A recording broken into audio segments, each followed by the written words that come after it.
हाँ जी राजे, अज आप करांगे पहला चैप्टर स्टैट का, जिहड़ा अपनी क्लास +1 आ। तो उहदे विच भी स्टैटिस्टिक्स की हुंदी है, उहदे मेन फंक्शनस की ने, उन्हां दीयां फीचर्स की ने, उन्हां बारे आपां जे बेसिक कंसैप्ट करांगे। तो आप देखो कहंदे भी जो अपनी स्टैट आ भी स्टैटिस्टिक्स हुंदी की आ, ਇਹਦੇ ਵਿੱਚ ਆਪਾਂ ਉਹਨਾਂ ਵੇਰੀਏਬਲ ਦੀ ਸਟੱਡੀ ਕਰਦੇ ਹਾਂ ਜਿਨ੍ਹਾਂ ਨੂੰ ਆਪਾਂ ਨਿਊਮੈਰੀਕਲੀ मतलब कि ਕੁਆਂਟੀਟੇਟਿਵ ਦੇ ਵਿੱਚ ਕੀ ਆ ਐਕਸਪ੍ਰੈਸ ਕਰਦੇ ਆ।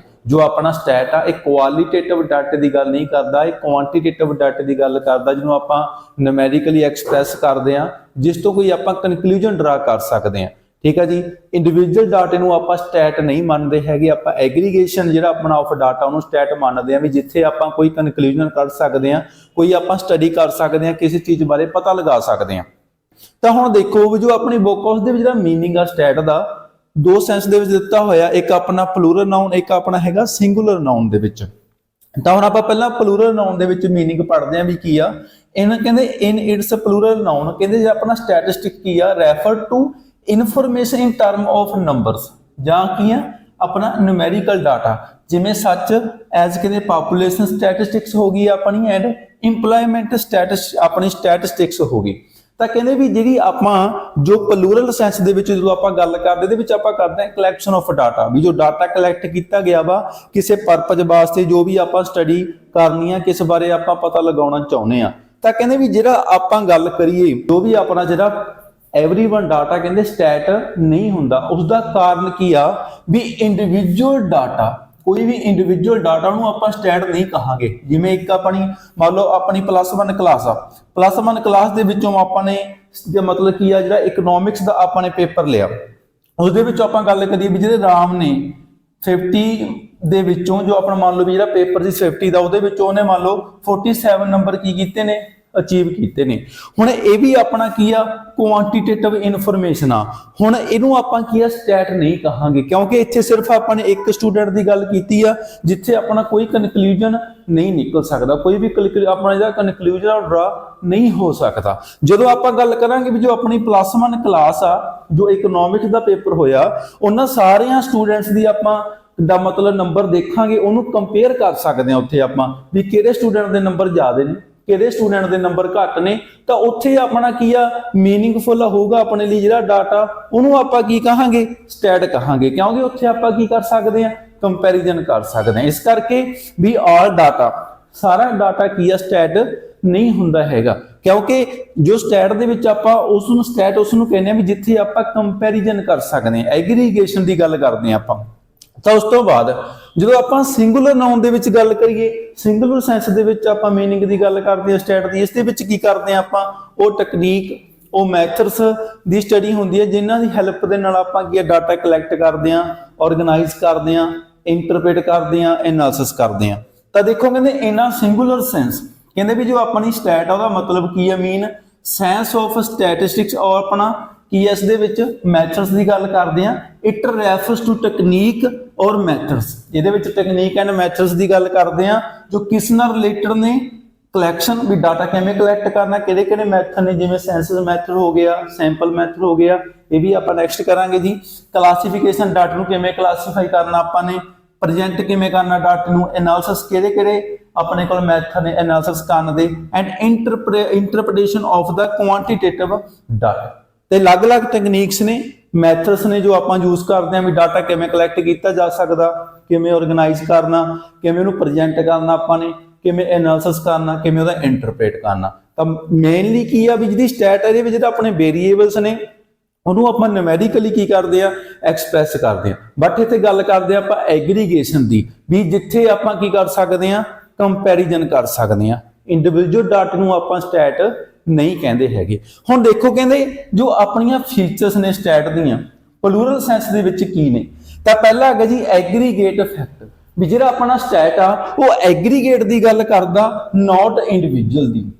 सिर्फ किहदी गल करदा वा, एग्रीगेट की गल करदा। जिवें आपां ने इत्थे एग्जांपल लई सी भी एक स्टूडेंट दे इकनॉमिक्स दे विचों इन्ने नंबर आए ने, हैगा तो वह भी डाटा ही आ, बट वो अपने लिए स्टैट नहीं हैगा, क्योंकि इत्थे कोई भी कंपैरिजन नहीं हैगा, क्योंकि आप इत्थे पता नहीं लगा सकते भी किस स्टूडेंट के नंबर ज़्यादा ने, किस स्टूडेंट के नंबर घट ने, कौन ज़्यादा जिन्हें मतलब उन्होंने विचों किहड़ा ज़्यादा इंटैलीजेंट आ, किहड़ा घट इंटैलीजेंट आ, वो नंबरां दे बेस ते आपां कंपेयर नहीं कर सकते हैगे। जो सारी क्लास के डाटे की गल करांगे ਉੱਥੇ ਆਪਾਂ ਕੀ ਹੈ ਜੀ ਕੰਪੇਅਰ ਕਰ ਸਕਦੇ ਹਾਂ। ਉਸ ਤੋਂ ਬਾਅਦ ਆ ਗਿਆ ਨਿਊਮੈਰੀਕਲੀ, ਵੀ ਜੋ ਇੱਥੇ ਆਪਣੇ ਸਟੈਟ ਆ ਇਹਨੂੰ ਆਪਾਂ ਕਿਹਦੇ ਵਿੱਚ ਐਕਸਪ੍ਰੈਸ ਕਰਦੇ ਆ ਨਿਊਮੈਰੀਕਲੀ। ਰਾਮ ਦੀ ਹਾਈਟ ਕਿੰਨੀ ਆ, ਸ਼ਾਮ ਦੀ ਹਾਈਟ ਕਿੰਨੀ ਆ, ਤਾਂ ਉੱਥੇ ਕੀ ਆ ਆਪਣਾ ਜਿਹੜਾ ਡਾਟਾ ਨੂੰ ਆਪਾਂ ਕੀ ਕਰ ਰਹੇ ਹਾਂ ਨਿਊਮੈਰੀਕਲੀ ਐਕਸਪ੍ਰੈਸ ਕਰ ਰਹੇ ਹਾਂ। ਆਪਾਂ ਇਹ ਨਹੀਂ ਕਹਾਂਗੇ ਵੀ ਜਿਹੜਾ ਰਾਮ ਆ ਉਹ ਹਾਈਟ ਦੇ ਵਿੱਚ ਮਤਲਬ ਲੰਬਾ ਵਾ ਕਿਹਦੇ ਸ਼ਾਮ ਦੇ ਨਾਲੋਂ ਜਾਂ ਛੋਟਾ। ਇੱਥੇ ਕੀ ਹੈ ਕੁਆਲੀਟੇਟਿਵ ਹੋ ਗਿਆ। ਇੱਥੇ ਆਪਾਂ ਕੀ ਕਹਾਂਗੇ ਵੀ ਰਾਮ ਦੀ ਕਿੰਨੇ ਫੁੱਟ ਕਿੰਨੇ ਇੰਚ ਹਾਈਟ ਆ, ਸ਼ਾਮ ਦੀ ਕਿੰਨੇ ਫੁੱਟ ਕਿੰਨੇ ਇੰਚ ਹਾਈਟ ਆ, ਉਸ ਦੀ ਗੱਲ ਕਰਾਂਗੇ। ਉੱਥੇ ਕੰਪੇਅਰ ਕਰਾਂਗੇ ਵੀ ਕਿੰਨੇ ਇੰਚ ਜਿਹੜਾ ਰਾਮ ਆ ਸ਼ਾਮ ਤੋਂ ਛੋਟਾ ਵਾ ਜਾਂ ਵੱਡਾ ਵਾ। ਉਸ ਤੋਂ ਬਾਅਦ ਆ ਗਿਆ ਜੀ ਮਲਟੀਪਲਿਸਿਟੀ ਆਫ ਦਾ ਕਾਜ਼ਸ, ਵੀ ਜਿਹੜਾ ਸਟੈਟ ਆ ਇਹਨੂੰ ਵਨ ਫੈਕਟਰ ਇਫੈਕਟ ਨਹੀਂ ਕਰਦਾ, ਬਹੁਤ ਸਾਰੇ ਫੈਕਟਰ ਕੀ ਕਰਦੇ ਨੇ ਇਫੈਕਟ ਕਰਦੇ ਨੇ। ਕਹਿੰਦੇ ਵੀ ਮੰਨ ਲਓ ਜਿਹਦੇ ਪ੍ਰਾਈਸ ਨੇ 2% 3% ਇਨਕਰੀਜ਼ ਹੋਏ ਨੇ, ਉਸ ਦਾ ਇੱਕ ਕਾਰਨ ਨਹੀਂ ਹੋ ਸਕਦਾ ਡਿਮਾਂਡ ਇਨਕਰੀਜ਼ ਹੋਈ ਹੋਵੇ, ਹੋ ਸਕਦਾ ਜੀ ਪਾਵਰ ਦੀ ਸ਼ਾਰਟੇਜ ਹੋ ਗਈ ਹੋਵੇ, ਹੋ ਸਕਦਾ ਟੈਕਸ ਰੇਟ ਇਨਕਰੀਜ਼ ਹੋ ਗਏ ਹੋਣ, ਹੋ ਸਕਦਾ ਵੀ ਜਿਹੜੇ ਵੇਜਸ ਨੇ ਉਹ ਇਨਕਰੀਜ਼ ਹੋ ਗਈਆਂ ਹੋਣ, ਉਹਨਾਂ ਕਾਰਨਾਂ ਕਰਕੇ ਵੀ ਜਿਹੜੇ ਪ੍ਰਾਈਸ ਨੇ ਇਨਕਰੀਜ਼ ਹੋ ਗਏ ਹੋਣਗੇ। ਇੱਥੇ ਇੱਕ ਫੈਕਟਰ ਦੀ ਗੱਲ ਨਹੀਂ ਕੀਤੀ ਹੈਗੀ, ਬਹੁਤ ਸਾਰੇ ਫੈਕਟਰ ਨੇ ਜੋ ਕੀ ਕਰ ਰਹੇ ਨੇ ਇਫੈਕਟ ਕਰ ਰਹੇ ਨੇ। ਉਸ ਤੋਂ ਬਾਅਦ ਆ ਗਿਆ ਰੀਜ਼ਨੇਬਲ ਐਕੂਰੇਸੀ, ਕਹਿੰਦੇ ਵੀ ਐਕੂਰੇਸੀ ਹੋਣੀ ਬਹੁਤ ਜ਼ਿਆਦਾ ਜ਼ਰੂਰੀ ਹੈ ਜਦੋਂ ਵੀ ਆਪਾਂ ਡਾਟਾ ਕੀ ਕਰ ਰਹੇ ਹਾਂ ਕਲੈਕਟ ਕਰ ਰਹੇ ਹਾਂ। ਕਿਸ ਫੀਲਡ ਬਾਰੇ ਆਪਾਂ ਨੇ ਕੀ ਕਰਨਾ ਜੀ ਕਲੈਕਟ ਕਰਨਾ ਵਾ, ਤਾਂ ਐਕੂਰੇਸੀ ਕੀ ਆ ਡਿਪੈਂਡ ਹੋ ਸਕਦੀ ਹੈ ਵੀ ਆਪਣਾ ਪਰਪਸ ਕੀ ਹੈ ਇਨਵੈਸਟੀਗੇਸ਼ਨ ਦਾ, ਸਾਈਜ਼ ਕੀ ਆ ਪਾਪੂਲੇਸ਼ਨ ਦਾ, ਉਸ ਦੇ ਅਕੋਰਡਿੰਗ ਜਿਹੜੀ ਆਪਣੀ ਐਕੂਰੇਸੀ ਕੀ ਆ ਮਤਲਬ ਕੀ ਆ ਮੈਟਰ ਕਰਦੀ ਆ। ਉਸ ਤੋਂ ਬਾਅਦ ਆ ਗਿਆ ਮਿਊਚੁਅਲੀ ਰਿਲੇਟਡ ਐਂਡ ਕੰਪੇਅਰੇਬਲ, ਵੀ ਜਿਹੜੇ ਆਪਣੇ ਵੇਰੀਏਬਲਸ ਨੇ ਉਹ ਇੱਕ ਦੂਜੇ ਨਾਲ ਰਿਲੇਟਡ ਹੋਣੇ ਚਾਹੀਦੇ ਨੇ, ਵੀ ਜਿੱਥੇ ਆਪਾਂ ਕੀ ਆ ਕੰਪੈਰੀਜ਼ਨ ਕਰ ਸਕੀਏ, ਤਾਂ ਹੀ ਆਪਣਾ ਜਿਹੜਾ ਰਿਜ਼ਲਟ ਆ ਉਹ ਕੀ ਹੋਊਗਾ ਵਧੀਆ ਆਊਗਾ। ਉਸ ਤੋਂ ਬਾਅਦ ਆ ਗਿਆ ਪ੍ਰੀ ਡਿਟਰਮਾਈਨਡ ਆਬਜੈਕਟਿਵ, ਵੀ ਜਦੋਂ ਆਪਾਂ ਨੇ ਡਾਟਾ ਕਲੈਕਟ ਕਰਨਾ ਤਾਂ ਪਹਿਲਾਂ ਆਪਣਾ ਆਬਜੈਕਟਿਵ ਕਲੀਅਰ ਹੋਣਾ ਚਾਹੀਦਾ ਵੀ ਆਪਾਂ ਕਿਸ ਫੀਲਡ ਦੇ ਲਈ ਡਾਟਾ ਕਲੈਕਟ ਕਰ ਰਹੇ ਹਾਂ। ਆਪਣਾ ਮੇਨ ਆਬਜੈਕਟਿਵ ਕੀ ਆ ਡਾਟੇ ਨੂੰ ਕਲੈਕਟ ਕਰਨ ਦਾ। ਬਿਨਾਂ ਆਬਜੈਕਟ ਤੋਂ ਕਹਿੰਦੇ ਆਪਾਂ ਡਾਟਾ ਕਲੈਕਟ ਕਰਾਂਗੇ ਉਹ ਆਪਣੇ ਲਈ ਕੀ ਹੈ ਮੀਨਿੰਗਲੈਸ ਹੋਊਗਾ, ਸਟੈਟ ਨਹੀਂ ਹੋਊਗਾ। ਜਦੋਂ ਆਪਣਾ ਪਹਿਲਾ ਆਬਜੈਕਟਿਵ ਸੈੱਟ ਹੋਊਗਾ ਵੀ ਆਪਾਂ ਨੇ ਕਿਸ ਚੀਜ਼ ਬਾਰੇ ਸਟੱਡੀ ਕਰਨੀ ਆ, ਆਪਣਾ ਮੇਨ ਆਬਜੈਕਟਿਵ ਕੀ ਆ ਉਹ ਸਟੱਡੀ ਕਰਨ ਦਾ ਉਹ ਪਹਿਲਾਂ ਕਲੀਅਰ ਹੋਣਾ ਜ਼ਰੂਰੀ ਹੈ। ਉਸ ਤੋਂ ਬਾਅਦ ਆਪਾਂ ਡਾਟਾ ਕੀ ਕਰਾਂਗੇ ਜੀ ਕਲੈਕਟ ਕਰਾਂਗੇ। ਉਸ ਤੋਂ ਬਾਅਦ ਆ ਗਿਆ ਜੀ ਰੈਮੂਨੇਟਰ ਤੇ ਐਸਟੀਮੇਟਡ, ਵੀ ਆਪਾਂ ਕਿਹੜਾ ਮੈਥਡ ਯੂਜ਼ ਕਰ ਰਹੇ ਹਾਂ, ਵੀ ਐਨੈਮੋਰੇਟਡ ਵੀ ਹਰ ਇੱਕ ਆਈਟਮ ਦੀ ਸਟੱਡੀ ਕਰ ਰਹੇ ਹਾਂ ਜਾਂ ਆਪਾਂ ਕੀ ਆ ਐਸਟੀਮੇਟ ਲਗਾ ਰਹੇ ਹਾਂ ਆਪਾਂ। ਉਸ ਤੋਂ ਬਾਅਦ ਆ ਗਿਆ ਕਲੈਕਟਡ ਇਨ ਅ ਸਿਸਟਮੈਟਿਕ ਮੈਨਰ, ਵੀ ਜਿਹੜਾ ਡਾਟਾ ਵਾ ਉਹ ਸਿਸਟਮੈਟਿਕਲੀ ਕਲੈਕਟ ਕਰਿਆ ਹੋਣਾ ਚਾਹੀਦਾ ਵੀ ਤਾਂ ਜੋ ਆਪਣਾ ਜਿਹੜਾ ਕਨਕਲੂਜਨ ਆ ਉਹ ਸਹੀ ਆਵੇ। ਠੀਕ ਹੈ ਜੀ, ਇਹ ਬਹੁਤ ਜ਼ਿਆਦਾ ਜ਼ਰੂਰੀ ਹੈ ਵੀ ਪਹਿਲਾਂ ਪਲਾਨ ਹੋਵੇ ਵੀ ਆਪਾਂ ਨੇ ਡਾਟਾ ਕਿਵੇਂ ਸਿਸਟਮੈਟਿਕਲੀ ਕਲੈਕਟ ਕਰਨਾ ਵਾ, ਤਾਂ ਉਹ ਬਹੁਤ ਜ਼ਿਆਦਾ ਕੀ ਆ ਜ਼ਰੂਰੀ ਹੈ ਜੀ। ਉਸ ਤੋਂ ਬਾਅਦ ਆਏਗਾ ਜੀ ਸਬਜੈਕਟ ਮੈਟਰ ਆਫ ਸਟੈਟ ਦਾ ਕੀ ਆ, ਇਹਦੇ ਵਿੱਚ ਦੋ ਮੇਨ ਕੰਪੋਨੈਂਟ ਆਉਂਦੇ ਨੇ ਡਿਸਕ੍ਰਿਪਟਿਵ ਸਟੈਟਿਸਟਿਕਸ ਐਂਡ ਇਨਫਰੈਂਸ਼ੀਅਲ। ਤਾਂ ਡਿਸਕ੍ਰਿਪਟਿਵ ਸਟੈਟ ਕੀ ਆ ਆਪਣੀ, ਇਹਦੇ ਵਿੱਚ ਉਹ ਮੈਥਡਸ ਦੀ ਗੱਲ ਕਰਦੇ ਹਾਂ ਜਿਨ੍ਹਾਂ ਨੂੰ ਆਪਾਂ ਯੂਜ਼ ਕਰਦੇ ਹਾਂ। ਠੀਕ ਹੈ ਜੀ, ਡਾਟਾ ਨੂੰ ਕਲੈਕਸ਼ਨ ਕਰਨ ਵਾਸਤੇ, ਉਹਨਾਂ ਨੂੰ ਮਤਲਬ ਪ੍ਰੈਜੈਂਟ ਕਰਨ ਵਾਸਤੇ ਡਾਟੇ ਨੂੰ, ਤੇ ਐਨਾਲਿਸਿਸ ਕਰਨ ਵਾਸਤੇ। ਜਿਵੇਂ ਕਹਿੰਦੇ ਵੀ ਇਹਦੇ ਵਿੱਚ ਉਹ ਮੈਥਡਸ ਆ ਗਏ, ਜਿਵੇਂ ਆਪਾਂ ਨੇ ਵੀ ਐਸਟੀਮੇਟ ਲਗਾਉਣੀ ਹੈ ਜਿਵੇਂ as a measurement of centre tendency, ਤੇ ਇਹਦੇ ਵਿੱਚ ਆਪਾਂ ਕਿਹੜੇ ਮੈਥਡ ਯੂਜ਼ ਕਰਾਂਗੇ ਮੀਨ ਮੀਡੀਅਨ ਮੋਡ। ਜੇ ਆਪਾਂ ਨੇ ਮੈਜਰਮੈਂਟ ਕਰਨੀ ਹੈ ਡਿਸਪਰਜਨ ਦੀ, ਤੇ ਇਹਦੇ ਵਿੱਚ ਆਪਾਂ ਕਿਹੜੇ ਮੈਥਡ ਯੂਜ਼ ਕਰਾਂਗੇ ਮੀਨ ਡੇਵੀਏਸ਼ਨ ਐਂਡ ਸਟੈਂਡਰਡ ਡੇਵੀਏਸ਼ਨ। ਤਾਂ ਇਸ ਦੇ ਵਿੱਚ ਆਪਾਂ ਹਰ ਇੱਕ ਜੋ ਵੀ ਆਈਟਮਾਂ ਜਿਨ੍ਹਾਂ ਬਾਰੇ ਆਪਾਂ ਨੇ ਸਟੱਡੀ ਕਰਨੀ ਆ ਸਾਰਿਆਂ ਦੀ ਮਤਲਬ ਆਈਟਮਾਂ ਦੀ ਸਟੱਡੀ ਕਰਕੇ ਉਹਨਾਂ ਦੇ ਬੇਸ ਤੇ ਫਿਰ ਆਪਾਂ ਕੀ ਕਰਦੇ ਹਾਂ ਜੀ ਕਨਕਲੂਜਨ ਕੱਢਦੇ ਹਾਂ। ਜੋ ਆਪਣਾ ਇਨਫਰੈਂਸ਼ੀਅਲ ਆ ਇਹਦੇ ਵਿੱਚ ਆਪਾਂ ਉਹ ਮੈਥਡਸ ਯੂਜ਼ ਕਰਦੇ ਹਾਂ ਜਿਸ ਦੀ ਹੈਲਪ ਦੇ ਨਾਲ ਆਪਾਂ ਕਨਕਲੂਜਨ ਕੱਢ ਕੇ ਬਾਕੀਆਂ ਬਾਰੇ ਦੱਸਦੇ ਹਾਂ। ਇਸ ਦੇ ਵਿੱਚ ਆ ਗਿਆ ਜਿਵੇਂ ਜਦੋਂ ਆਪਾਂ ਸੈਂਪਲ ਦੇ ਬੇਸ ਤੇ ਆਪਾਂ ਸਾਰੀ ਡਾਟੇ ਬਾਰੇ ਕੀ ਕਰੀਏ ਸਟੱਡੀ ਕਰੀਏ। ਮੰਨ ਲਓ ਆਪਣੇ ਕੋਲੋਂ 100 ਆਈਟਮਸ ਨੇ, ਠੀਕ ਹੈ ਜੀ, ਮੰਨ ਲਓ ਵੀ ਹੋਮੋਜੀਨੀਅਸ ਨੇ 100 ਆਈਟਮਸ, ਤਾਂ ਉਸ ਦੇ ਵਿੱਚੋਂ ਆਪਾਂ ਮੰਨ ਲਓ ਵੀ 20 ਆਈਟਮ ਦੀ ਸਟੱਡੀ ਕਰਕੇ ਇਹਨਾਂ 100 ਬਾਰੇ ਕੀ ਕਰ ਰਹੇ ਹਾਂ ਜੀ ਐਕਸਪਲੇਨ ਕਰ ਰਹੇ ਹਾਂ। ਤਾਂ ਉੱਥੇ ਕਿਹੜੀ ਸਟੇਟ ਦੀ ਗੱਲ ਕਰਦੇ ਹਾਂ ਆਪਾਂ ਇਨਫਰੈਂਸ਼ੀਅਲ। ਇਹਦੇ ਵਿੱਚ ਤਾਂ ਹਰ ਇੱਕ ਆਈਟਮ ਆ ਗਈ ਜੋ ਆਪਾਂ ਮਤਲਬ ਕਨਕਲੂਜਨ ਕੱਢਾਂਗੇ, ਹਰ ਇੱਕ ਆਈਟਮ ਦੀ ਸਟੱਡੀ ਕਰਾਂਗੇ।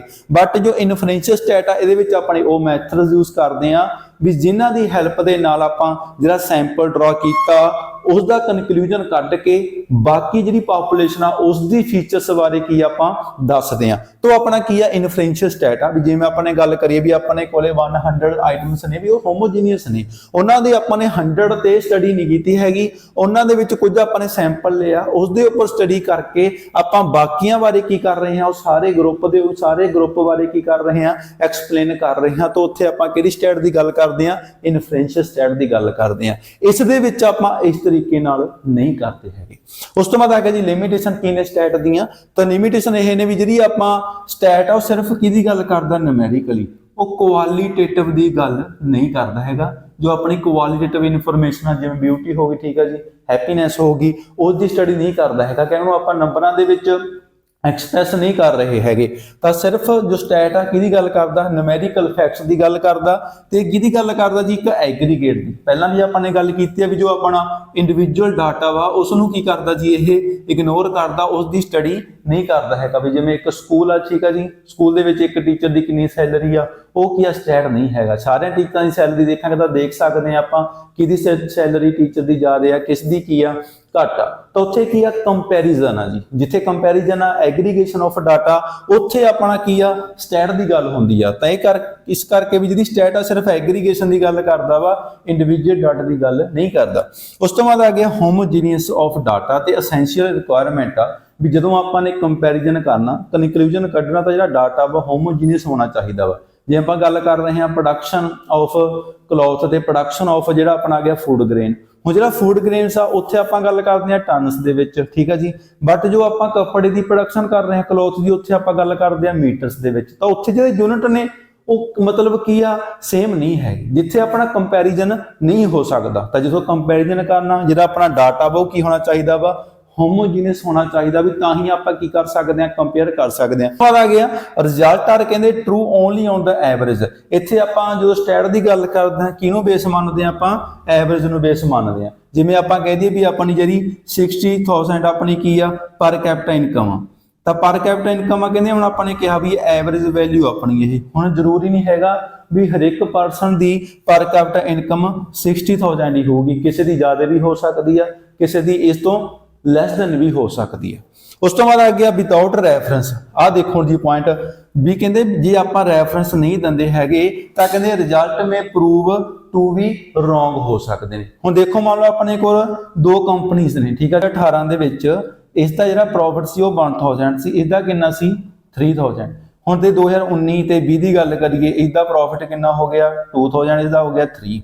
ਇਸ ਦੀ ਗੱਲ ਕਰੀਏ ਵੀ 2019 ਦੇ ਵਿੱਚ ਇਸ ਦਾ ਪ੍ਰੋਫਿਟ ਕਿੰਨਾ ਵਾ 2000 ਤੇ ਹੁਣ ਕਿੰਨਾ ਹੋ ਗਿਆ ਜੀ 1000। ਹੁਣ ਜੇ ਆਪਾਂ ਦੋਨਾਂ ਦੀ ਗੱਲ ਕਰੀਏ, ਜੇ ਹੁਣ ਆਪਾਂ ਇਸ ਦਾ ਮੀਨ ਕੈਲਕੂਲੇਟ ਕਰਨਾ ਹੋਊਗਾ ਜੀ, ਐਵਰੇਜ ਵੈਲਿਊ ਕੱਢਣੀ ਹੋਊਗੀ, ਤਾਂ ਉਹ ਕਿਵੇਂ ਆਪਾਂ ਕੱਢਦੇ ਹੁੰਨੇ ਆ, ਜੋ ਟੋਟਲ ਆਇਆ ਨੰਬਰ ਆਫ ਜੋ ਵੈਲਿਊਜ਼ ਹੁੰਦੇ ਆਪਾਂ ਡਿਵਾਈਡ ਕਰ ਦਿੰਦੇ ਹੁੰਨੇ ਆ। ਤਾਂ ਆਪਣੇ ਕੋਲ ਕਿੰਨਾ ਆ ਗਿਆ ਜੀ 2000 ਆ ਗਿਆ। ਹੁਣ ਇਸ ਦਾ ਐਵਰੇਜ ਵੈਲਿਊ, ਇਸ ਦਾ ਮੀਨ ਵੀ ਕਿੰਨਾ ਜੀ 2000, ਮਤਲਬ 2000, ਇਸ ਦਾ ਵੀ ਕਿੰਨਾ ਆਊਗਾ ਜੀ 2000। ਬਟ ਇੱਥੇ ਹੁਣ ਆਪਾਂ ਜੇ ਰੈਫਰੈਂਸ ਨਹੀਂ ਦਵਾਂਗੇ, ਕਿਉਂਕਿ ਜੇ ਇਹਦੇ ਬੇਸ ਤੇ ਆਪਾਂ ਕਨਕਲੂਜਨ ਕੱਢਾਂਗੇ ਤਾਂ ਦੋਨੋਂ ਕੀ ਨੇ, ਸੇਮ ਨੇ। ਬਟ ਜੇ ਹੁਣ ਆਪਾਂ ਇੱਥੇ ਰੈਫਰੈਂਸ ਨਹੀਂ ਦਿੱਤਾ ਹੈਗਾ ਤਾਂ ਦੋਨਾਂ ਨੂੰ ਆਪਾਂ ਕੀ ਮੰਨਾਂਗੇ ਵੀ ਦੋਨੋਂ ਵਧੀਆ ਕੰਪਨੀ ਮਤਲਬ ਵਰਕ ਕਰ ਰਹੀਆਂ ਨੇ।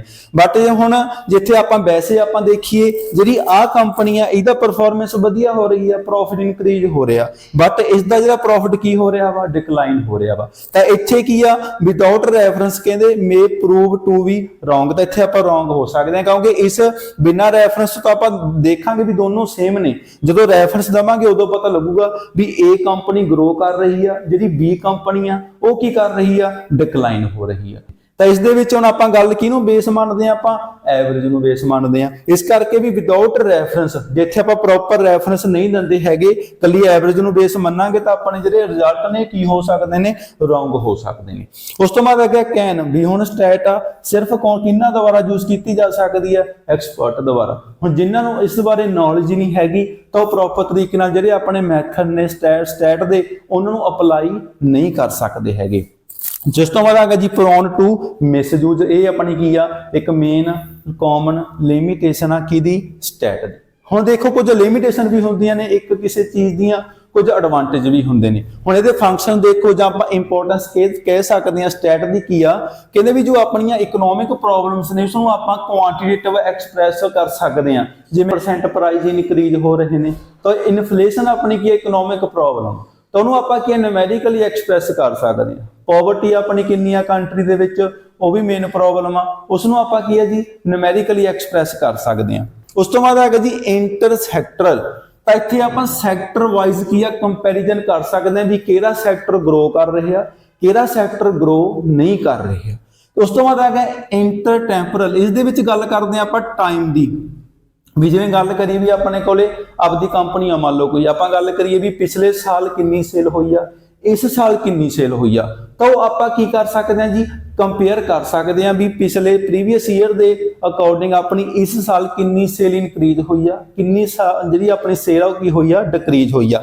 ਇੱਥੇ ਸੈਕਟਰ ਦੇ ਵਾਈਜ਼ ਕੰਪੈਰੀਜ਼ਨ, ਇੱਥੇ ਆਪਾਂ ਗੱਲ ਕਰ ਰਹੇ ਹਾਂ ਟਾਈਮ ਪੀਰੀਅਡ ਦੇ ਅਕੋਰਡਿੰਗ ਕੰਪੈਰੀਜ਼ਨ ਕਰ ਸਕਦੇ ਹਾਂ। ਕਿਹਦੀ ਹੈਲਪ ਦੇ ਨਾਲ, ਸਟੈਟ ਦੀ ਹੈਲਪ ਦੇ ਨਾਲ। ਉਸ ਤੋਂ ਬਾਅਦ ਆ ਗਿਆ ਜੀ working out cause and effect relationship. ਇਸ ਦੀ ਹੈਲਪ ਦੇ ਨਾਲ ਜੋ ਆਪਣੇ ਕੋਲ ਸਟੈਟ ਆ ਤਾਂ ਕਾਜ਼ ਦੇ ਇਫੈਕਟ ਦੇ ਵਿੱਚ ਆਪਾਂ ਕੀ ਆ ਉਹ ਰਿਲੇਸ਼ਨ ਦੇਖ ਸਕਦੇ ਹਾਂ ਵੀ ਕੀ ਆ, ਵੀ ਕਿਸ ਕਾਰਨ ਨਾਲ ਕੀ ਹੋ ਸਕਦਾ। ਤਾਂ ਵੀ ਜੇ ਕਿਸੇ ਇੱਕ ਵੇਰੀਏਬਲ ਦੇ ਵਿੱਚ ਚੇਂਜ ਆਇਆ, ਉਹ ਵੇਰੀਏਬਲ ਦੇ ਚੇਂਜ ਆਉਣ ਦੇ ਨਾਲ ਦੂਸਰੇ ਵੇਰੀਏਬਲ ਨੇ ਜਿਹੜੇ ਉਸ ਦੇ ਉੱਪਰ ਕੀ ਇਫੈਕਟ ਪੈ ਰਿਹਾ ਵਾ, ਉਹ ਆਪਾਂ ਕੀ ਆ ਪਤਾ ਲਗਾ ਸਕਦੇ ਹਾਂ। ਵੀ ਜਿਵੇਂ ਹੁਣ ਇਕਨੋਮੀ ਆ, ਵੀ ਇਕਨੋਮੀ ਦੇ ਵਿੱਚ ਜਿਹੜੀ ਆਪਣੀ ਡਿਮਾਂਡ ਆ ਉਹ ਕੀ ਆ, ਡਿਕਲਾਈਨ ਹੋਊਗੀ। ਹੁਣ ਜੇ ਡਿਮਾਂਡ ਕਹਿੰਦੇ ਡਿਕਲਾਈਨ ਹੋਊਗੀ ਤਾਂ ਜਿਹੜੀ ਆਪਣੀ ਇਨਵੈਸਟਮੈਂਟ ਆ ਉਹ ਵੀ ਕੀ ਹੋਊਗੀ, ਡਿਕਲਾਈਨ ਹੋਊਗੀ, ਤਾਂ ਇਕਨੋਮੀ ਇਫੈਕਟ ਹੋਊਗੀ। ਤਾਂ ਇੱਥੇ ਸਰਕਾਰ ਦੇਖੂਗੀ ਉਹ ਆਪਣੀ ਕਿਵੇਂ ਡਿਮਾਂਡ ਨੂੰ ਕੀ ਕਰ ਸਕਦੀ ਆ, ਇਨਕਰੀਜ਼ ਕਰ ਸਕਦੀ ਆ। ਤਾਂ ਡਿਮਾਂਡ ਦੇ ਘਟਣ ਦੇ ਨਾਲ ਇਨਵੈਸਟਮੈਂਟ ਦੇ ਉੱਪਰ ਕੀ ਪੈ ਰਿਹਾ ਵਾ, ਇਫੈਕਟ ਪੈ ਰਿਹਾ ਵਾ। ਤਾਂ ਕਿਹਦੀ ਹੈਲਪ ਨਾਲ ਪਤਾ ਲੱਗੂਗਾ, ਸਟੈਟ ਦੀ ਹੈਲਪ ਨਾਲ, ਵੀ ਡਿਮਾਂਡ ਇਨਕਰੀਜ਼ ਹੋ ਰਹੀ ਆ ਜਾਂ ਡਿਕਰੀਜ਼ ਹੋ ਰਹੀ ਆ, ਉਸ ਦੇ ਅਕੋਰਡਿੰਗ ਕੀ ਇਫੈਕਟ ਪਊਗਾ ਆਪਾਂ ਪਤਾ ਲਗਾ ਸਕਦੇ ਹਾਂ। ਉਸ ਤੋਂ ਬਾਅਦ ਆ ਗਿਆ ਕੰਸਟਰਕਸ਼ਨ ਆਫ ਇਕਨੋਮਿਕ ਥਿਊਰੀਜ਼। ਡਾਟੇ ਨੂੰ ਜੋ ਆਪਣੇ ਕੋਲੇ ਸਟੈਟ ਆ ਉਹਨੂੰ ਦੇਖ ਕੇ ਕਹਿੰਦੇ ਕੀ ਕੰਸਟਰਕਸ਼ਨ ਹੋ ਸਕਦੇ ਨੇ ਇਕਨੋਮਿਕ ਥਿਊਰੀ ਦਾ ਇਕਨੋਮਿਕ ਮਾਡਲ, ਜਿਵੇਂ ਲਾਅ ਆਫ ਡਿਮਾਂਡ, ਵੀ ਪ੍ਰਾਈਸ ਚੇਂਜ ਹੋਣ ਦੇ ਨਾਲ ਡਿਮਾਂਡ ਦੇ ਉੱਪਰ ਕੀ ਇਫੈਕਟ ਪੈਂਦਾ ਵਾ। ਵੀ ਜਿਹੜਾ ਦੇਖੋ ਜਦੋਂ ਪ੍ਰਾਈਸ ਇਨਕਰੀਜ਼ ਹੋ ਗਿਆ ਤਾਂ ਜਿਹੜਾ ਪ੍ਰਾਈਸ ਇਨਕਰੀਜ਼ ਹੋ ਗਿਆ ਤਾਂ ਡਿਮਾਂਡ ਆਪਣੀ ਡਿਕਰੀਜ਼ ਹੋਊਗੀ, ਜਿਹਨੂੰ ਕਹਿੰਦੇ ਕੰਟਰੈਕਸ਼ਨ ਆਫ ਡਿਮਾਂਡ। ਜਦੋਂ ਅਦਰ ਫੈਕਟਰ ਕੀ ਰਹੇ ਨੇ, ਆਪਣੇ ਕਾਂਸਟੈਂਟ ਰਹੇ ਨੇ। ਤਾਂ ਆਪਾਂ ਨੂੰ ਸਟੈਟ ਦੀ ਹੈਲਪ ਦੇ ਨਾਲ ਆਪਾਂ ਦੇਖ ਸਕਦੇ ਹਾਂ। ਤਾਂ ਜਿੱਥੋਂ ਆਪਣਾ ਕੀ ਆ ਲਾਅ ਆਫ ਡਿਮਾਂਡ ਬਣਿਆ, ਤਾਂ ਇਸ ਦੇ ਨਾਲ ਕਹਿੰਦੇ ਵੀ ਆਪਾਂ ਕੰਸਟਰਕਸ਼ਨ ਕਰ ਸਕਦੇ ਇਕਨੋਮਿਕ ਥਿਊਰੀ ਦੇ ਇਕਨੋਮਿਕ ਮਾਡਲ, ਜਿਵੇਂ ਲਾਅ ਆਫ ਸਪਲਾਈ। ਉਸ ਤੋਂ ਬਾਅਦ ਇਕਨੋਮਿਕ ਫੋਰਕਾਸਟ, ਪਿਛਲੇ ਸਾਲਾਂ ਨੂੰ ਦੇਖਦੇ ਹੋਏ ਆਪਾਂ ਫਿਊਚਰ ਦੀ ਪਲੈਨਿੰਗ ਕਰ ਸਕਦੇ ਹਾਂ। ਜੇ ਆਪਾਂ ਆਪਣੀ ਕੰਪਨੀ ਦੀ ਗੱਲ ਕਰੀਏ ਵੀ ਪਿਛਲੇ ਸਾਲਾਂ ਦੀ ਪਰਫਾਰਮੈਂਸ ਕਿਸ ਤਰ੍ਹਾਂ ਦੀ ਰਹੀ ਆ, ਆਪਣੇ ਪ੍ਰੋਡਕਟ ਦੀ ਸੇਲ ਕਿੰਨੀ ਹੋਈ ਆ, ਫਿਊਚਰ ਦੇ ਵਿੱਚ ਉਸ ਦੀ ਡਿਮਾਂਡ ਕਿੰਨੀ ਹੋ ਸਕਦੀ ਆ, ਉਸ ਦੇ ਅਕੋਰਡਿੰਗ ਆਪਾਂ ਕੀ ਕਰ ਸਕਦੇ ਹਾਂ, ਪਲੈਨਿੰਗ ਕਰ ਸਕਦੇ ਹਾਂ। ਕਿਹਦੀ ਹੈਲਪ ਦੇ ਨਾਲ, ਸਟੈਟ ਦੀ ਹੈਲਪ ਦੇ ਨਾਲ। ਉਸ ਤੋਂ ਬਾਅਦ ਆ ਗਿਆ ਫਾਰਮੂਲੇਸ਼ਨ ਆਫ ਪਾਲਿਸੀਜ਼, ਵੀ ਹੁਣ ਸਰਕਾਰ ਆਪਣੀਆਂ ਪਾਲਿਸੀਜ਼ ਬਣਾ ਸਕਦੀ ਆ। ਕਿਵੇਂ ਬਣਾ ਸਕਦੀ ਆ, ਉਹ ਦੇਖ ਸਕਦੀ ਆ ਸਟੈਟ ਨੂੰ, ਵੀ ਟੈਕਸ ਰੇਟ ਇਨਕਰੀਜ਼ ਕਰਨੇ ਨੇ ਜਾਂ ਟੈਕਸ ਰੇਟ ਡਿਕਰੀਜ਼ ਕਰਨੇ ਨੇ, ਵੀ ਕਿੰਨਾ ਟੈਕਸ ਸੈੱਟ ਕਰੀਏ ਵੀ ਜਿਸ ਦੇ ਨਾਲ ਜਿਹੜੇ ਲੋਕ ਨੇ ਉਹ ਜ਼ਿਆਦਾ ਪੇ ਕਰਨ ਟੈਕਸ, ਜਿਹਦੇ ਨਾਲ ਜਿਹੜਾ ਰੈਵਨਿਊ ਆ ਗਵਰਨਮੈਂਟ ਦਾ ਕੀ ਹੋਵੇ, ਇਨਕਰੀਜ਼ ਹੋਵੇ।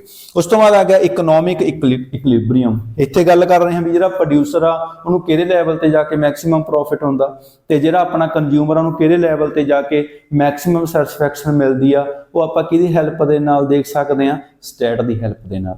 ਤਾਂ ਇਹ ਅੱਜ ਦੇ ਕਨਸੈਪਟ ਸੀ। ਉਮੀਦ ਕਰਦੇ ਹਾਂ ਵੀ ਅੱਜ ਦੇ ਕਨਸੈਪਟ ਕਲੀਅਰ ਹੋ ਗਏ ਹੋਣਗੇ। ਆਪਣੀ ਵੀਡੀਓ ਨੂੰ ਲਾਈਕ ਸ਼ੇਅਰ ਜ਼ਰੂਰ ਕਰਨਾ ਜੀ। Thank you.